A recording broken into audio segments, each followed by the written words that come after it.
Hello and welcome to the DEI is podcast. I'm your host, Enrico Imanalo, and with me today to talk about the importance of community and scaling business is Alysha M. Campbell, founder and principal of Culture Shift HR. Alysha M. Campbell is a multiple award winning best selling author of Building Beyond the 9 to 5 Inspirational Lessons from Successful Black Women, edited by Kiyoshana LaCount-Burrell, and a highly respected strategic HR leader with a decade of experience that encompasses all facets of human resource management, from executing successful multi-million dollar workforce recruitment and optimization projects to spearheading employee culture initiatives. Alysha has truly seen and done it all in the HR space. Alysha, how are you today? Hey, I'm doing great. How are you? I'm doing well. As you know, I just moved and I'm very Yes. relieved that I found my glasses. The office is all set up. The dog is settling Awesome. in. So I'm very, Good. very happy about that. Oh, that's good to hear. Yeah. So to kind of set the context for everybody today, why is it important for us to think about community as we're trying to grow our businesses? And why is it that so often when businesses are trying to scale up, the primary concern tends to be the bottom line?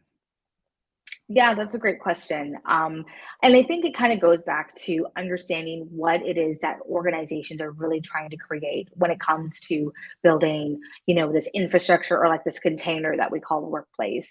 And so a lot of organizations do really focus on workplace culture, making sure everyone feels, good coming into work and feeling like they connect with everybody. But organizations that do culture really, really well actually begin to create what we like to call community. And Mm, so when we think about community, we think about where we live, our neighbors, the favorite stores around the corner. But when we think about that from a workplace perspective, we're actually building, social networks and infrastructure that go beyond than just the workplace. And I think too, especially now, given the pandemic and remote work or hybrid work, these networks and friendships and relationships stem far beyond the 9 to 5. And so you're creating this community of individuals who rely on each other for, not just work elements, but whether it's social, whether it's connection, whether it's affinity to a specific topic or area, you're really creating bonds and forging together incredible relationships that even at the senior leadership level may not even be realized are getting created.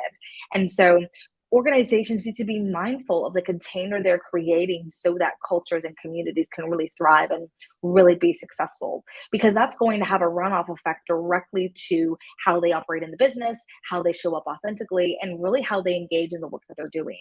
And so when you tie back community and kind of productivity in organizations, they really, really do go hand in hand. mm. Yeah, so there's a lot to unpack there, which I'm really excited about, actually. And so I do want to pivot quickly to our audience and just ask, so how has your connection to your community come into play as you started or scaled your business, and what surprised you?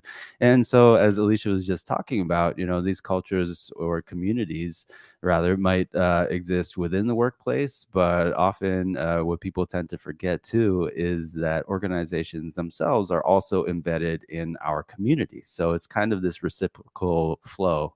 And you're nodding along there, Alicia. It seems like that's resonating. Yeah. Yeah, absolutely. And I think too, because I don't think people realize just how well connected these two facets are. Yeah, and we've got another DiVerity PBC consultant chiming in, Michelle Hayward. Always great to see you at these, Michelle. But she's saying, "I'm Yes. excited to talk community today." So it looks like the audience is ready to dive in. Awesome. So I'll leave that audience question up for just a little bit. So people talk about community and culture a lot, and as you just saw, I kind of slipped from one into the other just now. And in many contexts, we can have different types of communities, different types of cultures.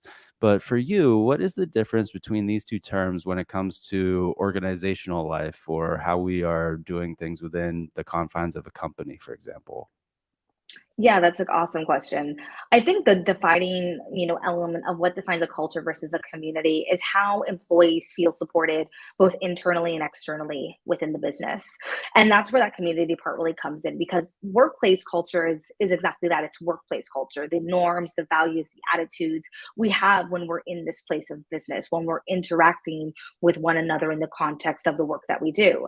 When we introduce community, we're actually breaking the container in and of itself and taking these relationships, these insights beyond the 9 to 5. And so that's Mm, where that community piece really comes in, where I want to support you not just in the work that you do, within your job, but if you're building a house or you're, wanting to start a family or you're looking to go back to school or you're maybe struggling with something personally, I'm also there to support and I'm also there to help lend a hand, be a resource, and really a connector to you.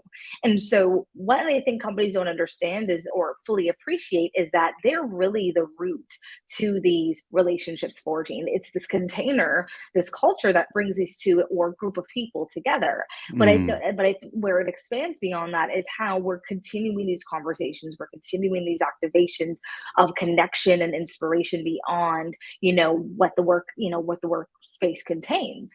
And I think that's important because all the great stuff that happens outside of the organization then gets bled back into it when we do have to go back to work and we're kind of back into our work mode. So the organization really does reap incredible benefits when there is not only a strong workplace culture, but when they start to engage and want to create real communities.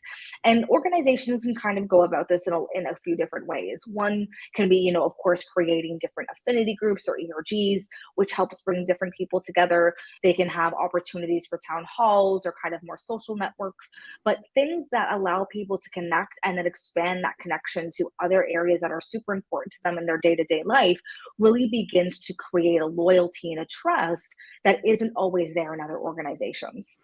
Yeah, so what I'm hearing you say here is if we're approaching this in, community and culture with a transactional lens, and this is when people start getting suspicious, right? Like, oh, this workplace is a family. Like, I don't think so, right? But if you're connecting in a real way, if you're actually supporting people's needs and the goals that their whole self might have, and a Mhm. reminder to everybody, although we're used to talking about this as my work self and my real self, it's all the same person, right? Mhm. And so if we can actually engage people on those multiple levels, then we're going to see more powerful outcomes, not just personally but for us as organizations. Is that right? Yes, 100%. And I loved how you kind of phrased my work self or like my 9 to 5 self, because that barrier is really broken now. Ever since the pandemic, it's not like, okay, I come home and I kind of like, I can like rest my shoulders and kind of go about life. It's really, I wake up, do my morning routine, and then maybe I step into the office or go into the living room and then I do my work. So because the barriers and the lines of the literal office and home are so blurred now, more and more people are like, you know what, this is who I am, this is who I'm going to be. Who is going, like, what are the type of people I can connect to that I can feel seen and can feel appreciated for who I am and, what I want to bring to the table. And so I think what the pandemic has done has really taken down a lot of those barriers where we need to figure this out. And in the way we figured it out, and unfortunately in the height of the pandemic, when people were very vulnerable and there was a lot of negativity going on, it did bring people together, and I think Mm. forged even a stronger, not only workplace culture, but a real element of community. Whereas it doesn't matter what's going on in the organization, I see you, you see me, we're in this together, and I'm going to help you see this through to the end. Yeah, and I feel like that is such a powerful difference, and hopefully we can help people into understanding how they can make that shift for themselves. So I guess in that vein, one thing that I'm really curious about is in organizational, well, often in corporate environments, we see terms used in DEI spaces or in broader society get co-opted and distorted, as we're kind of alluding to sometimes with the uses of community and culture in those spaces. So how can we kind of get back on the same page? Yeah, I think it's important that we're not afraid of the word community. I think Mm, whether we want to acknowledge what it is or not, it's happening.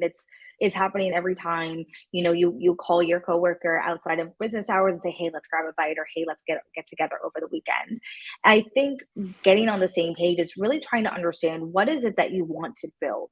mm, Whether intentionally or not, this is going to be happening. So if we do take the more intentional space, knowing the benefits and how it reaps its rewards back into the organization and back into the business, how could we set up the right elements for community to really flourish and really thrive?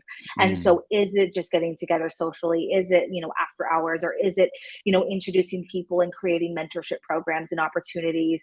Is it volunteering and taking, the great attitudes and cultures and values we have and spreading that to other maybe charities or non for profits in like, a group volunteer day? So, when we start to really be intentional about it, then we're really able to start to, hone in on those key elements of what we're trying to create, and then really begin to expand what that looks like, and really begin to have the right attitudes and cultures, no matter where we are or what we're doing. yeah. Thank you for expanding on that point. And so, one thing that I'd like to turn to our audience to ask is if you could jump ahead to a year from now, right? So, if companies are really internalizing what Alicia's talking about and taking it to heart, if you could jump ahead for like in 1 year, what would you like companies or organizations to know more deeply about culture and community? And so, let's see. Oh, we've got a comment coming in from David Campt, who says, as we try to make the workplace for our full selves, what are some smart to dos and not to dos around political views, given general polarization, excuse me, including the weaponization of advice, mm, terms that advance the DEI conversation, like CRT and equity, perhaps? Yeah, no, that's a great question. I there's a lot of layers to this, and I think too, when you even want to decide to be activated in the workplace, I think what's important is you need to kind of check in with yourself first. Like, what are you comfortable doing? What are you comfortable sharing, opening up to, wanting to help build and add to the community or connect with somebody about? And I think that's important to recognize because not everybody is comfortable. Not everybody wants to participate and engage in that way. And that's okay.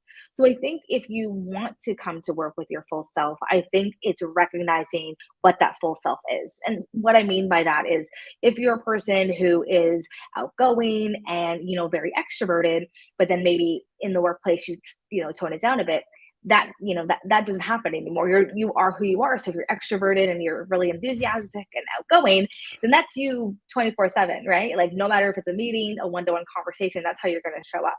And so I think it's being okay with that and knowing that maybe not everyone might like that or appreciate it, but in your mind, you're like, it doesn't matter. It's about how I feel and what matters to me. In regards to political views and weaponizing terms when it comes to CRT and equity and really within the diversity, equity, and inclusion space is I personally don't engage in converse. I engage in intellectual conversation that helps to unfold, unpack different topics and different insights, whether it's DE&I, whether it's CRT, or things within the political realm. If the intention of the conversation is to get into a conflict, is to go down a rabbit hole where there is going to be tensions or attitudes or potentially anger, that's just something that I'll choose not to engage in. But if we want to have a conversation where we can review facts, discuss opinion while respecting other people's opinions in the context of what we're trying to share and converse about, then I am all about that. So I think it comes down to what's your intention in engaging in these topics and what's the other person's intention. And if that isn't clear or you're finding that the individual is kind of trying to go into a negative space or trying to create some perhaps heated debate or conversation, then I would just not engage if that's not the type of conversation or engagement you're looking to have. So I think these conversations can happen in the workplace. I think, again, given the walls and lines of the workplace being so blurry, let's talk about it. It affects us, it affects our home life, our work life, all areas, of how we live and breathe. Let's discuss, but let's not now weaponize these things intentionally. Let's just have a discussion. I may not agree with you and you may not agree with me, but it was interesting to see your viewpoints and I can appreciate where you're coming from. and then kind of end up like that. But the moment it gets into territory where it becomes negative and perhaps harmful, disrespectful, things of that nature, I would just totally, politely disengage. So, two things that I'd kind of like to highlight here for our audience is one thing that I'm really appreciating, Alicia, is part of the through line of what you're talking about here is clarity, right? So, let's be Mm, clear about what we're trying to accomplish with community. Let's be clear about the roles that we play in community. And what that really made me think of is the different communities that I belong to, right? So, I show up as my full self in many spaces, but depending on my comfort with the depth of my engagement, I might reveal more or less of that full self and in different ways to people. Some mhm, examples that come to mind. While I'm no longer a regular churchgoer, I am still part of my parents' church community because that's, it's an extended family kind of thing. And I certainly don't present myself the same way there as I do with my community of very close friends, but I'm still showing up as me. mhm, And certainly, I think well, another image that comes to mind is, I learned not too long ago that trees, when they grow, they will grow in such a way that their canopies don't like bump into each other, which I thought was kind mm, of amazing. And yeah, so I think there's a parallel there with humans, right? So we kind of spread out, and then sometimes we kind of feel where our boundaries are. And it's like, okay, I could stretch out more, but maybe this is where I'm good, and other people mhm, are comfortable too. But David, I think that's a fantastic question, and thank you so much for asking it on air, and thank you for yeah, adding to the conversation. yeah, thanks, David. Oh yes, and he did chime in like, yes, it was advice, not advice. Okay, so thank you for that. All right, so let me turn to our next question here. In terms of thinking about building a culture, right? So we often hear organizations, companies talking about building a healthy culture, these kinds of things. But how do we really prioritize that? And how can we create the space and time necessary to build that culture in a really healthy way? And in the backdrop of that question is like, we're all really busy. And as you were saying, the pandemic has changed things. And what it has not done is change things to be less busy. So, Yes. how do we navigate these things? Yeah, that's a great question. I think with anything, there needs to be intentionality behind it. So if we're trying to create a strong workplace culture, we're trying to be really people focused and people centric. What are the things that we can do to help continue to create and strengthen the bonds that our employees have with one another? So even if we're really busy or even if there's a lot going on, there is always an opportunity to have virtual engagement, whether it's a Slack channel of just funny jokes or tips of the week. It could be just having, a Friday social cocktail hour, just even to come on and say, hey. There's a lot of different, simple but effective ways that we could still create community and really build a workplace culture where we're trying to see each other and really trying to engage and interact beyond the topic of just, when's this next report to, or, Yeah. what's the next task on the list. And the word I keep coming back to when it comes to this is intentionality, because that's what it really comes down to. These are things that are so easy to forget. They're things that, if we're super busy, if we're bogged down, I'm just going to push it to the wayside. But if we really want to see, the fruits of our labor in this space, we really do need to have the intentionality of it, number one. And two, everyone needs to be on board to keep each other accountable. Yeah. So what I mean by that is it's so easy for, there to be one culture champion pushing and hooraying, all the activities and all the things. That's not culture. That's one person. Culture is, everybody participating, engaging, or as many people as possible and really helping to foster that element of culture they want to see created. So it's a group activity, it's a group intentionality. And I think given the pandemic, I think even more so now, yes, we are more busy, but this is a priority to balance, to ensure we don't burn out, ensure that we're creating real connection. Because the way that I show up, the way that I engage, it goes beyond just the people I interact with within the business. It goes to how I'm servicing the clients, how I'm thinking about our product or service, how I'm creating sustainability methodologies within the work that we do. So if I'm feeling connected, if I'm feeling invigorated by the connections, conversations, and community that's being created, that's going to reap its rewards in other areas of the organization, beyond just what I can even see. It could inspire other people, it can help other individuals. And that's what the whole premise of, culture is really all about.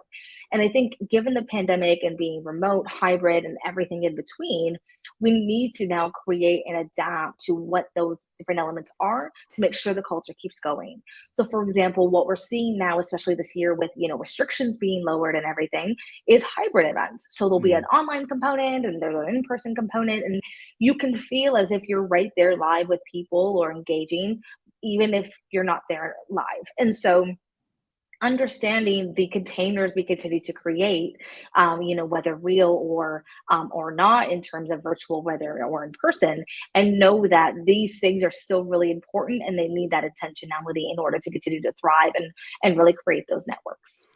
Yeah, and that theme of intentionality, I think, cannot be overstated because in person, we have all these little opportunities throughout the day to catch glimpses of who we are as individuals and to connect, right? So Yeah. we don't have those unstructured kind of casual interactions anymore. So we've got to build spaces where people can really find out about each other, who they want to connect with, how they can connect, the parts of the person that they might not think to put it on display, maybe because they think it's not valued. But the more that we can create the space to do that, to really see each other and not have to like prepare and say, okay, this is who I am, and all this Hmm. kind of stuff, then the more we'll be able to really relate on a human level. We've got Absolutely. David coming in again with a follow-up question. Thank you, David. Our Yeah. individual intention matters, of course, and we must all be committed to creating good moments. What I meant to ask about was what managers can do to increase the chance that most of the conversations stay respectful and inclusive of as much of people's full selves as possible, given that the workplace is one of the rare places that people on the left and right interact. There's so much Oh. in that Yeah. clarification, David. Thank you. No, thank you. I think, to the point of the question with managers, I think managers need to set the expectation. So, we looked, whether we want to admit it or not, we do look to our managers to set the tone of the culture we're creating. So if they're the ones that are engaging in these conversations in the right way, they're demonstrating to being the example. That's the way that they are sharing with you. This is how you can engage in this conversation.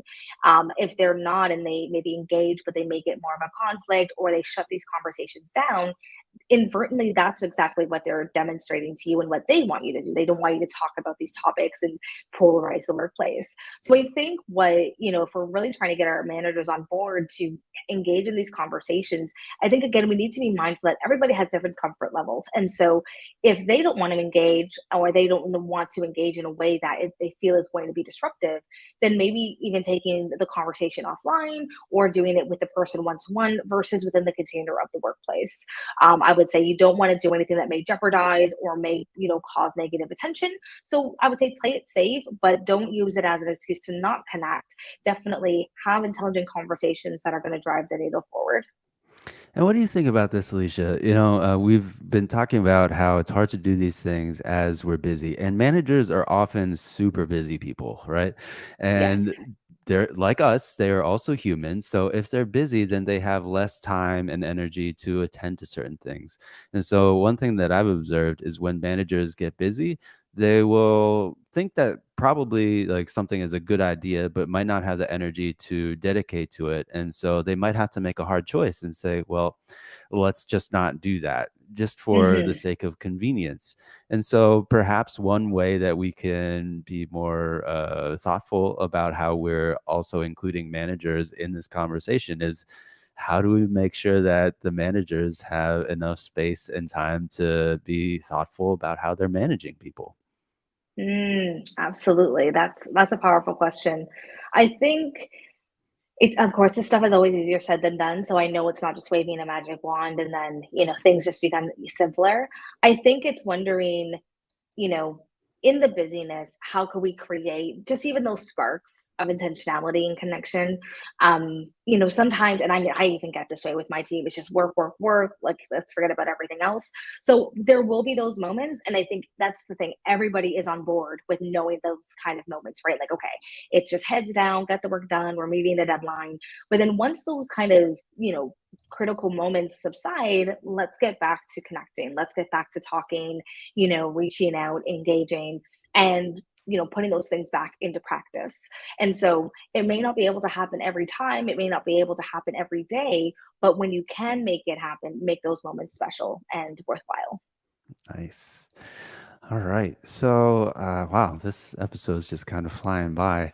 One Yeah. thing that I do want to ask you is in the news lately, we've been seeing headlines related to tech companies scaling back and laying people off, excuse me. And I'm in the Bay Area, so this is something that I'm seeing unfold in kind of real time here.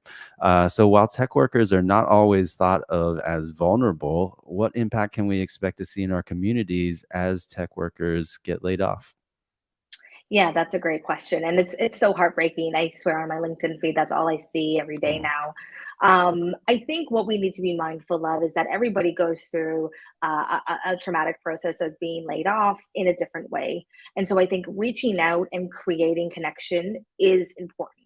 Whether they respond back, whether they engage, those responses might vary, but it's so helpful to know in times like this that there's someone there, someone's thinking of you, someone's there to support you. And so even though you may not think it means anything, always reach out just to say, "Hey, I heard what happened. If you ever want to connect or talk, I'm here for that." It doesn't need to be anything more than that, if the person doesn't want it to be. So I think still connect is really, really important. And then I think too, what we need to realize is, again, coming back to community, these networks we've created in the workplace, they don't, just and automatically stop or go away because we no longer work there. The ones that have could truly added value to our life or could truly significant carry out beyond, again, the 9 to 5. So make sure that if you're building these communities, and what tech companies need to recognize is that the work that they've created and the cultures that they've cultivated are now expanded outside the business. And so when this happens, you're really breaking down ecosystems and different support networks, but by keeping them sustainable outside of the business allows our employees and really people at the end of the day to feel supported, to feel seen, and to then get the help and support they need as they continue on their job search, wherever that might take them. yeah, fantastic point. And I think, a parallel that I would draw here is while an amputation might save a life, it is in and of itself also often a traumatic event. And so, Absolutely. even the language is a little bit violent, like your severance and like all this, right? So, Hmm. I've noticed that there's a real shift in some circles, right? So we talk about people transitioning from one role Hmm. to the next, and of course, it can be abrupt. I think it's also worth highlighting that we're doing this over LinkedIn Live, among some other Yep. places. And so, if you are connected with people who are laid off, maybe it'd be a nice, relatively easy thing to do for you to think through your networks and who you might be Yes. able to connect people with. Um, Absolutely. we may as well make that mention since we're on the Yeah. platform, right? Yeah, I guess another thing that I'm kind of curious about is for organizations that have had to lay people off, how can organizations come back from that traumatic experience when they are deeply invested in building community and culture moving forward? Yeah, that's a great question. I think organizations, as their employees, are kind of, even the ones who were not affected by the layoffs, also need to rebuild and reconnect themselves because they also feel vulnerable, right? People close to them, people they've connected to, people they have made known for over the past couple of years are now no longer with the company. And because that community has been so strong, they feel, the anxiety and stress now that that person unfortunately is going through during this time. So I think what's important is that as an organization who's trying to rebuild or kind of reinstill culture and community with, the new state of the nation, as they call it, I would say bring everyone together and just be honest. Like, let's drop the curtain and share what's been going on. How do we make sure we continue to create the culture that we want to see? How do we make sure we support those that are still with us and continue to do the great work that we continue to do day in and day out? So I think it's important that we don't sugarcoat anything, but to say and be honest that what we're trying to do now is realign and refocus, and what that means for us as an organization to help instill some trust, help instill some support for those who are still remaining in the organization, and to know that those people need support too. They may need a day to just decompress or kind of digest what's going on. So let's not see their trauma, because it's still traumatic for when a colleague is laid off, as less than, because it isn't. And I think making space for that is really important. Wow. Well, Alicia, this has been so much fun. Thank you so much for coming on here and opening Yes. up the door on the conversation about community and culture for us in this great way. And if people want more of you and your work, where can they find you? Yeah, absolutely. So definitely reach out to me on all social platforms. And then, of course, our website at cultureshifthr.com or aliciacampbell.com as well. We're creating some incredible programs over the next a couple of months. We've just launched our inaugural DEI Foundations VIP Intensive Week, where I'm teaching HR and DEI practitioners my framework of building DEI strategy. So more information to come for our next availabilities, but there's some really great work going on our side of the fence. Wonderful. And honestly, everybody, I'm pretty excited about that. I think it could have a great impact. So I'm really excited to see what comes next. Before Awesome. we get out of here, I got a couple of plugs to do. So first up, we've got starting pretty much now, actually, but one of our other network consultants, Jake Small, and his collaborator, Angela Richard, are going live for an event called Gen Z. We're here.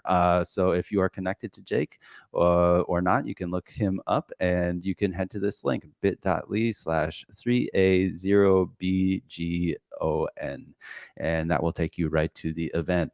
Also, coming up, we've got an event about what organizations are actually budgeting for their DEI programming, right? So, this is a skill building workshop on pricing that's going to be going live on August 23rd at 12 p.m. ET, 9 a.m. PT, or again on August 24th at 4 p.m. ET, 1 p.m. PT.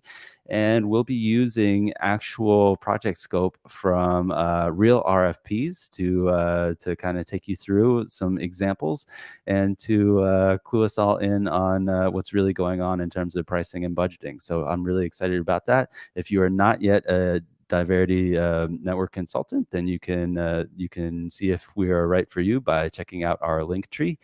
And yeah, there is a public version coming your way soon. So please do keep an eye out on that. Anyway, this is Enrico E. Manalo, and once again, our very special guest, Alysha M. Campbell. Thanks so much, Thank everybody.